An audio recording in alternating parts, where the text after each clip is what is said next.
Well, it's got to be Don Hewitt, and he gave me so much advice. I think that it's funny because he used to boil it down, and he's a better teacher than he ever knew he was, by the way, because he was so he wore everything on his sleeve. He didn't hold anything back, and every time he said something, you learned something. But the most simple thing he said was, "Tell me a story." That's what every kid in the world has learned for as long as there have been human beings. Tell me a story. And basically that's what we do. And that's what 60 Minutes is. Break it down to its simplest form. And by the way, that works in a lot of different ways because it may sometimes be complicated in getting there, but it should be simple in the telling. One of the things that there's so many things that come out of Tell Me a Story. It's tell me a story the way you would tell me a story, not the way a reporter would tell me a story. Tell me a story that I can follow. Because if the moment ever comes when I lose you, it's it. You don't get to go back and read it again.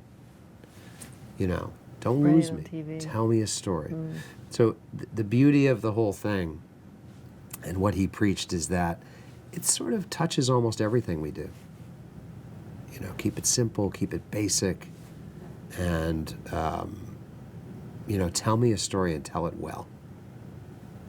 Is that the hardest thing to teach, say, a younger reporter? Yeah, it is. And I think that's why I tell every kid who asks me, is going to college or college age, take whatever English class you can.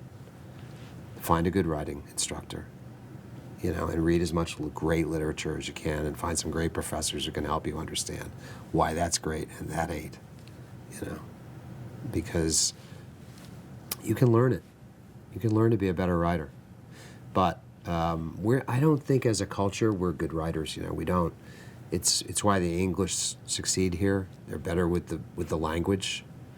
They just have a better command of the language. We don't, and therefore it's something else I tell kids: get to know and understand how to make the best of this beautiful English language, and you will do well.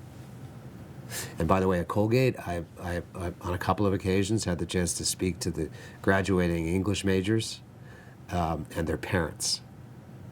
And I always talk when I have that opportunity, which is fun. I've done it 2 or 3 times, but I'll do it again if they ask, which is to say, your kid's graduating from college, and it was a big investment of time and probably your money, even though there's a huge amount of scholarship there. And he's an English major. She's an English major. There's hope. There's hope they can do something with that.